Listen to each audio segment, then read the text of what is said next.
Hello YouTube, it is Damien, it is the beta here in Newcastle, it is The Dream Returns, episode number 12.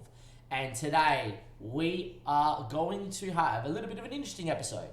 We have got the World Cup smack bang happening right now, as we just got to the end of the league, the end of the league part of the first half of the season here.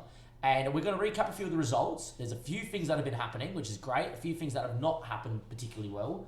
And then we're going to go and recap what's happening in the World Cup, show you a few interesting results, show you who wins it, and finish off with the Spurs game on Boxing Day. And then the episode after that is going to be a Chelsea-West Ham doubleheader, as we have Chelsea in the Cabaret Cup quarterfinal. In terms of what's happening here, and what I want to highlight is we have been using the 4-3-3, but in a different sort of light. After we last saw against Arsenal, we used it against City. We lost 1-0, obviously beat Wimbledon.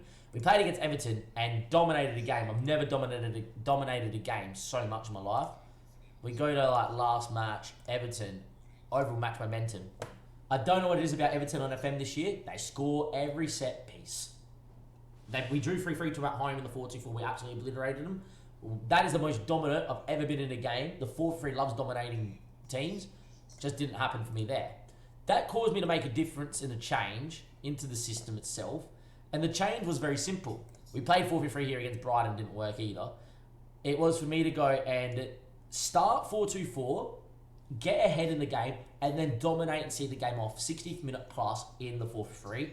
And it's brought 3 clean sheets and 3 wins and 9 points. Beat Burnley 2-0, played against Wolves in the 4-2-4, got our goal, switched 4-3-3 and held on. And against Norwich, we absolutely obliterated Norwich. And somehow, yeah. But you can see, we switched 4-3-3 here, dominated, right?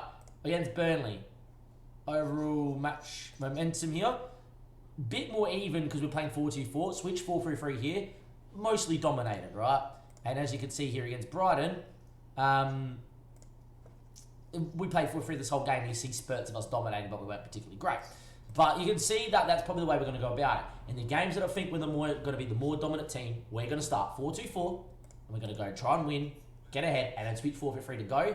And in this bit of these more even games, like Spurs, more than likely, I think I'll go 4-2-4 against Spurs because it's working at the minute. But Chelsea away, all those sort of games, start 4-3-3, try find a goal, try and eke out a result. Because it does work, proven by the Arsenal result. So what we're going to do here in this episode is we're going to keep an eye on the World Cup, see how the World Cup goes, and then we're going to come in, give you the Spurs game as well, and hopefully we play well. Welcome back, YouTube. World Cup period is now done for the World Cup. World Cup period. Group stage is now done for the World Cup. There we are. Dim, good to see you. Let's have a look. So, Senegal got out of Group A with 2 wins and a loss. New Zealand with 1-1 get out over Chile and Qatar, who beat New Zealand on the opening day. Wow. Germany are out. Uruguay win 2 against Germany. They won 4-1. They lost to Portugal. Portugal 2 draws and a win get out as well. Ivory Coast and Germany in a pretty big group of death goes see ya. Denmark top of group. Italy, who I would have thought would have been amazing on this game, are bundled out in Group C to Nigeria and Denmark. Interesting. France and Egypt get out. Netherlands are out. Bit of a group of death. Egypt, by the way, do not have anyone. Australia lost all 3 games. Nothing new there. David Moyes left West Ham in Marseille to go to manage Poland in this World Cup. Out in the group stage. Colombia and Spain get through a pretty easy group there. Argentina and Belgium getting through a pretty easy group. South Korea and Russia getting a draw against each other, I would imagine they did. Brazil top of group. USA probably missing out. They weren't particularly good. Morocco do well. England and Mexico getting out. Japan shipped 6 goals against England. Wow. That's pretty big. And there we are. So your second round games are Senegal, Portugal, Uruguay, New Zealand, Denmark, Egypt, France, Nigeria, Spain, Belgium, Colombia, Argentina, Brazil, Mexico, and England, Morocco. If I was going to predict, Portugal beat Senegal, Uruguay beat New Zealand, Denmark beat Egypt, France beat Nigeria, Spain and Belgium's a toss-up. I'm going to go Spain, Argentina beat Colombia, Brazil beat Mexico, but that's also a toss-up, and England beat Morocco is how I would go with that. Let's go see how good I am. We're going to come back on the 7th to see who got through. Welcome back, YouTube. We got it mostly right, but not all right. Senegal did give Portugal a run for their money, finished 1-1 here. It's the beta, clicking around is probably going to be a bit slow, but Portugal and Senegal playing a big game out there. Senegal looking unreal. Sarr, Mendy, other Mendy. That's not a bad little side. To be fair, Senegal deserved to get through that Uruguay beating New Zealand 1-0. Denmark winning 5-0, unreal. But this is the big one, boys. France in extra time get bundled out by Nigeria, Iheanacho and Hossiem, finding ways to do it. And there we are, tossing off the bench, playing quite well too. And there you are, big result here. Spain knocking out Belgium, like I said. Colombia beat Argentina, that's huge. You can understand that one. But Colombia beat Argentina, no World Cup for Messi. There we are, dominated game 2. Needed extra time to Brazil, and England got through. So your quarterfinals are Portugal and Nigeria. I predict Portugal. Uruguay and Denmark. I predict Denmark. Spain and England. Oh, jeez. England. Brazil, Colombia, Brazil. That is some big games. And there you are. It'll be interesting to see what the results look like when we come back on the 11th. Welcome back, YouTube. As you can see on the screen, I've actually predicted something correctly for once on FM. Portugal winning 3-0 against Nigeria. Denmark winning 2-0 against Uruguay. England and Spain went to penalties. We said England. Went to penalties all the way. Very even game. Torres and Laporte missing the last 2. Ramsdale, man of the match. Love to see Ramsdale keeping too. He's in some unreal form in real life. But yeah, look, England through as well. And then Brazil winning easy against Colombia. So yeah, we got some big games coming up here in the semi-final. Denmark carrying over their form from the Euros as well. Portugal and Brazil. Big game that. I'm predicting Brazil to beat Portugal. Denmark and England, that is a crunch little game. I'm predicting a Brazil-England final, ladies and gentlemen. Denmark to miss out again. I'm then also going to predict, by the way, that in the 3rd place playoff. Oh, no, we'll get to that when we get there. 14th. Yeah, that's fine. All right, we'll be back in a few days' time. And I'm predicting Brazil and England to beat Portugal and Denmark. Welcome back. Have a boil over. Well, not really a boil over. But Portugal have beaten Brazil, England have beaten Denmark. We have a 3rd place and a World Cup final to get into. Clicking on this Portugal-Brazil game, we'll recap it. Ronaldo and Rafa scored, Barbosa scored. They got absolutely dominated. Portugal, absolutely in a 4-1-4-1, dominated the living daylights out of Brazil. And Brazil find themselves in the 3rd place. But Coutinho started. Wow, interesting. Proves them for not bringing Rafinha, by the way. England beat Denmark in a very tight game in terms of the scoreline, but England did control this game in terms of chances. Grealish scoring inside the 1st minute, and then Denmark couldn't find a goal out. So we do have a World Cup 3rd place playoff between Denmark and Brazil. We're going to predict Brazil to finish 3rd, and in the final, I think England will beat Portugal, and England will win the World Cup, and it will be returning home for those that want to see it return home. We're going to be back on the 18th to see who wins the World Cup and round out this little bit of the episode. Welcome back, YouTube. It's the day of the World Cup, and we are going to go and attend Portugal versus England because we're going to go see who wins this World Cup. Important to note, though, 3rd place playoff, a boil over. Denmark had finished 3rd in the World Cup and had knocked off Brazil.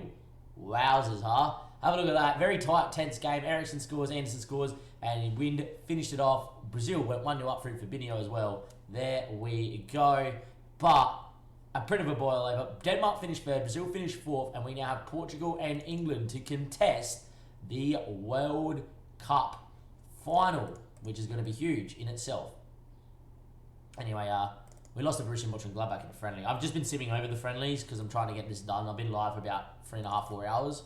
Want to get off, rest the brain before we might go back live a little bit later. But anyway, teams are warming up. Be interesting to see what teams line up. And here we go. Apparently we don't get to see the teams line up. All right, here we go. Kick off here. World Cup final. Southgate leads his boys out. England in the famous free line white and Portugal in the red. And here we go. Your lineups are Ramsdale, James, Gomez, Maguire and Shaw. Phillips, the Ox, Ward-Prowse, Tammy playing on the right, Rashford on the left, and Kane is up top. Ronaldo, followed by Guardes, Fernandes, Goncalves, Silva, Carvalho, Mendes, Falfina, Diaz, Cancelo, and Rui Patricio. I predict England to win this 1-2-1. Be interesting to see what happens. Anyway, Ruben Neves finds Pedro.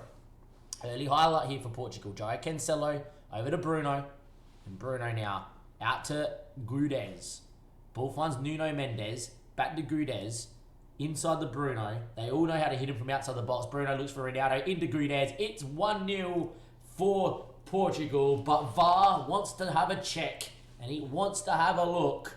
And we have a VAR check here, 6 minutes into the World Cup final, and we have a goal awarded after VAR. Portugal do lead early, and it's 1-0 in the World Cup final to Portugal. Ronaldo heads in. Guedes timed the run. Looked live that he was onside anyhow. We'll see for sure here as the VAR lines come up, but I thought he was on. Bruno checked it into Ronaldo's head. Level as level can be.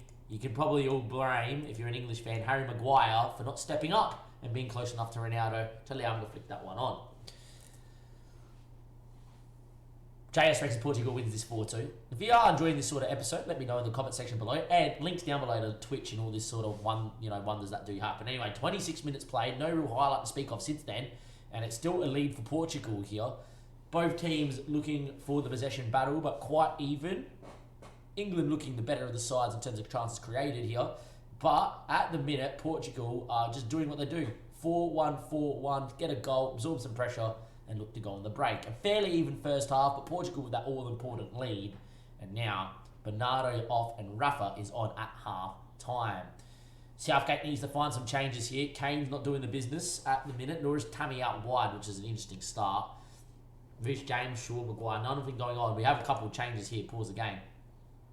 Joe Felix has just come on there for Guedes. He's having a good game. And Tammy for Foden and Trent for James. I like both of those moves from Southgate, to be fair. And away we go. England starting to get into the ascendancy here, but Portugal hanging on for dear life. Been a boring World Cup final. They generally are. But it's a highlight here. And it's Luke Shaw. It's Raheem Sterling. It needs to be now here for England. Now or never, getting towards that territory. And Harry Maguire now on the ball. Finds Luke Shaw. Will he stand up his man? He doesn't instead. He goes back inside. Maguire. James Ward-Prowse. Sterling. Ward-Prowse. Knows how to hit him. Rui Patricio. Good save. It curled back into the keeper. And he does concede the corner, however. It is still 1-0 Portugal, thanks to the keeper. Wasn't the most convincing save, but a save he had to make. Anyhow, Ward-Prowse ball in backstick. Sterling, of all people, ain't going to win a header there. And it is what it is. Rashford comes in for Sterling as well. Sorry, Sterling coming in for Rashford. Time ticks away. Is our last gasp highlight here. Now or never for England. It was never. England played pretty well on the day, but Portugal win 1-0 in a bore fest. And well, there is your World Cup winners in 2022. Portugal. In real life, I don't predict them to win the World Cup, but on FM, I understand why, because I have a good squad. I feel like in real life, the World Cup favourites probably at the moment are probably like Italy, Spain, if they develop their kids well enough. You're probably thinking England are probably going to be around the mark. Germany, if they can get things going. Netherlands, don't run off to Denmark, is probably a potential dark horse, and you've got Brazil and Argentina. I think all those sort of sides probably come before Portugal in real life. Let me know who you think is going to win the World Cup in 2022 in the comment section down below. Who will win it? I'm going to stick my neck out as an Italian, say Italy are going to do the European Championship in World Cup double. But there you are, your World Cup winners in FM on FM22 is Portugal in the year 2022 as they win the Qatar World Cup. If you've enjoyed this episode, I'm not going to give you the Spurs one. I'm just going to leave that as a World Cup sort of episode anyway. If you enjoyed that episode, please let me know in the comment sections below. And yeah, I'm going to come back next episode though with Spurs and Chelsea as a doubleheader in the league. I'll see you next time for that episode. Portugal win the World Cup. England comes second, typical England. And Denmark finished third over Brazil. A pretty interesting World Cup. Unfortunately, not the most interesting final for us, but it is what it is. See you next time. Thank you and good.